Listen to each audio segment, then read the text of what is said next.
আসসালামু আলাইকুম প্রিয় শিক্ষার্থীরা। আজকে আমরা রাজশাহী বোর্ড 2022-এর অর্থনীতি প্রথম পত্রের একটা এমসিকিউ সমাধান করব। দেখো, প্রথমে লেখা আছে যে আধুনিক অর্থনীতির জনক কে? আমরা জানি পল স্যামুয়েলসন। তারপর হচ্ছে স্বয়ংক্রিয় দাম ব্যবস্থা কোন অর্থ ব্যবস্থার বৈশিষ্ট্য? আমরা জানি যে স্বয়ংক্রিয় দাম ব্যবস্থা শুধুমাত্র নির্দেশনামূলকে নাই, তাহলে আছে কোনটাতে? ধনতান্ত্রিক এবং মিশ্রতে, অর্থাৎ 1 আর 3, অর্থাৎ 3 নাম্বারটা হবে সঠিক উত্তর। তারপরে দেখো, অ্যাডাম স্মিথ অর্থনীতিকে কি বলে অভিহিত করেছেন? আমরা জানি অ্যাডাম স্মিথ সম্পদের বিজ্ঞান হিসেবে অভিহিত করেছেন। তারপর দেখো, এখানে একটা উৎপাদন সম্ভাবনা রেখা দেওয়া আছে। এদিকে হচ্ছে ওয়াই দ্রব্য, এদিকে হচ্ছে এক্স দ্রব্য। তো প্রশ্ন হচ্ছে যে ওয়াই দ্রব্যের উৎপাদন শূন্য হলে এক্স দ্রব্যের উৎপাদনের পরিমাণ কত হবে?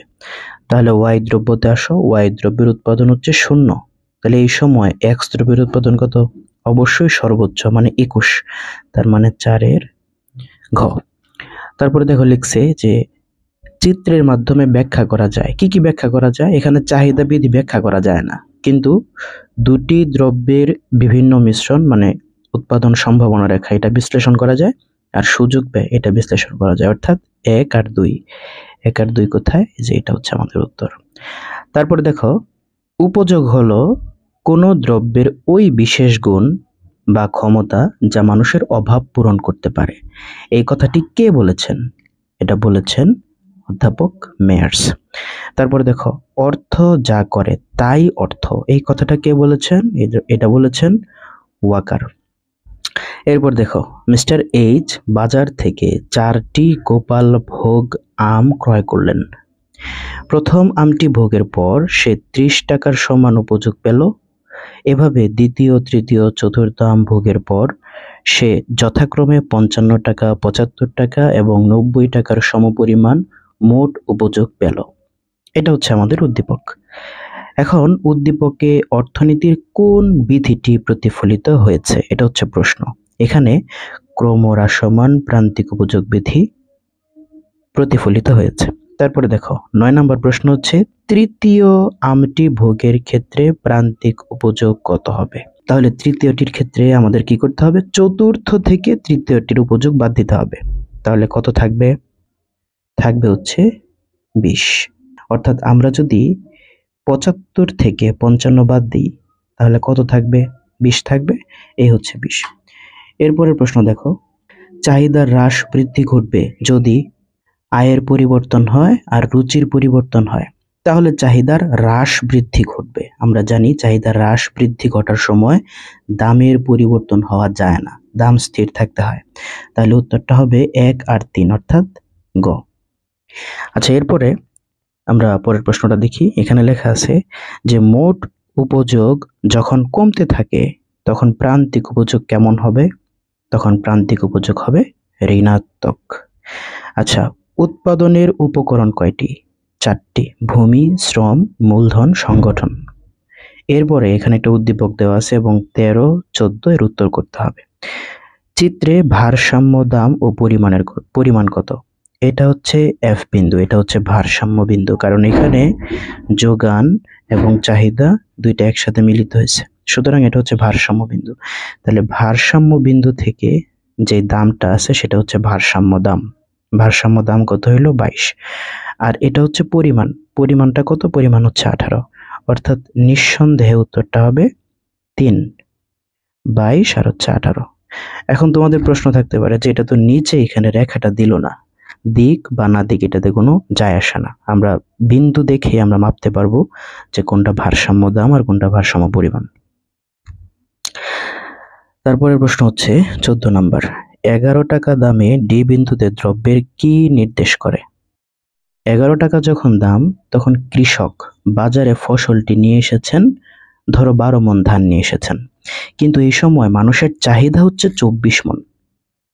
তাহলে বাদ বাকি মাঝখানের যে অংশটুকু এটা তো বাজারে নাই, তাহলে এটাকে কি বলবো আমরা? এটাকে বলবো অতিরিক্ত চাহিদা। এরপর দেখো, কোন দ্রব্যের অতিরিক্ত 1 একক উৎপাদনের জন্য যে অতিরিক্ত ব্যয় হয় তাকে বলা হয় প্রান্তিক ব্যয়।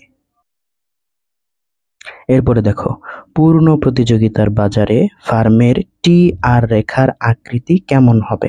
আমরা জানি এটা বাম থেকে ডানে ঊর্ধ্বগামী হবে। এরপরে দেখো এখানে লিখছে মোট ব্যয় সমান। আমরা মোট ব্যয়ের সূত্রটা তো জানি, তাই না? দুইভাবে লেখা যায়। একটা হচ্ছে টিএফসি প্লাস টিভিসি সমান হচ্ছে টিসি, আর একটা হচ্ছে এসি ইন্টু কিউ সমান টিসি। তাহলে 1 আর 2 অর্থাৎ 17 1। এরপরে দেখো এখানে আরেকটা প্রশ্ন হচ্ছে, এদিকে দেওয়া আছে জমির পরিমাণ, এদিকে আছে শ্রমের পরিমাণ, এদিকে আছে মোট উৎপাদন, আর এদিকে আছে প্রান্তিক উৎপাদন। তাহলে 18 খালি প্রশ্নবোধক ঘরে মোট উৎপাদন ও প্রান্তিক উৎপাদন কত হবে? আমরা যদি মোট উৎপাদন নিচেরটা থেকে উপরেরটা বাদ দিই তাহলে প্রান্তিক পাওয়া যায়। তাহলে 20 থেকে 12 গেলে কত থাকবে? 8, অর্থাৎ এখানে হবে হচ্ছে 8, প্রান্তিক 8। ফাইন। আর মোট কিভাবে বের করব? আমরা মোটের সাথে যখন প্রান্তিক যোগ দেব তখন কিন্তু আবার মোট উপযোগ বের হবে। তাহলে 20-এর সাথে 6 যোগ করলে কত হবে? 26। তাহলে এখানে হচ্ছে 8, এখানে হচ্ছে 26, অর্থাৎ এইটা এখানে 26, এখানে হচ্ছে 8। আশা করি তোমরা বুঝতে পেরেছ। তারপরে উপরোক্ত উদ্দীপকে মোট উৎপাদন ক্রমহ্রাসমান হারে বাড়ে। হ্যাঁ, এটা ঠিক। গড় উৎপাদন সর্বদা স্থির থাকে না, গড় উৎপাদন সর্বদা স্থির থাকে না। এখানে প্রান্তিক উৎপাদন ক্রমহ্রাসমান হয়। হ্যাঁ, এটাও ঠিক আছে। তাহলে 1 আর হচ্ছে 3, অর্থাৎ 19-এর হচ্ছে 3 নাম্বার উত্তর। এরপরে প্রশ্ন হচ্ছে, বহু সংখ্যক ক্রেতা বিক্রেতার বাজারকে কি বলা হয়? আমরা জানি এটাকে বলা হয় পূর্ণ প্রতিযোগিতামূলক বাজার। অর্থনীতিতে বাজার বলতে বোঝায় একটি নির্দিষ্ট স্থান, না স্থানটা কিন্তু মুখ্য না, একটি নির্দিষ্ট পণ্য, হ্যাঁ পণ্যটা মুখ্য। তারপর হচ্ছে ক্রেতা বিক্রেতার দর কষাকষি, হ্যাঁ এটাও মুখ্য। তাহলে 2 আর 3, 2 আর 3 যেখানে আছে আমরা সেটা বের করি। 2 আর 3, এই যে এইটা হচ্ছে আমাদের সঠিক উত্তর। তারপরে প্রশ্নটা হচ্ছে, দেখো একটা একচেটিয়া বাজার থেকে প্রশ্ন এসেছে। এখানে প্রশ্ন হচ্ছে উদ্দীপকে উল্লেখিত ভারসাম্য বিন্দু কোনটি? আমরা জানি ভারসাম্য বিন্দু হওয়ার শর্ত হচ্ছে এমসি সমান এমআর। এটা হচ্ছে এমআর আর এটা হচ্ছে এমসি। এই দুইটা মিলিত হয়েছে কোন বিন্দুতে? আর বিন্দুতে। সুতরাং আর বিন্দু হচ্ছে ভারসাম্য বিন্দু। তাহলে উত্তর হচ্ছে 3। চিত্রে এসি রেখা দাম রেখার উপরে স্থানান্তরিত হলে ফার্ম অর্জন করবে। কি অর্জন করবে? এই এসি রেখাটা যদি দাম রেখার উপরে চলে যায় তাহলে কি হবে? তাহলে যেটা হবে সেটা হচ্ছে গড় ব্যয়ের তুলনায় গড় আয় কম হবে। আরেকটা কি ঘটনা ঘটবে? ক্ষতি স্বীকার করে উৎপাদন করবে। তাহলে 1 আর 3 এটা ঠিক আছে। এখানে স্বাভাবিক মুনাফা অর্জন করবে না, কারণ এসি রেখাটা উপরে চলে গেছে। অর্থাৎ 1 আর 3 আমাদের উত্তর হচ্ছে 2। তারপরে প্রশ্ন হচ্ছে, ব্যক্তিগত আয় হতে আয়কর বাদ দিলে কি পাওয়া যায়? আমরা জানি পাওয়া যাবে হচ্ছে ব্যয়যোগ্য আয়। ব্যক্তিগত আয় থেকে আমরা যদি বাধ্যতামূলক ব্যয়গুলা বাদ দিই তাহলে যেটা থাকে সেটা হচ্ছে ব্যয়যোগ্য আয়। এরপরে জিএনপি এর পূর্ণরূপ কোনটি? সেটা আমরা জানি, এটা হচ্ছে গ্রস ন্যাশনাল প্রোডাক্ট। অর্থাৎ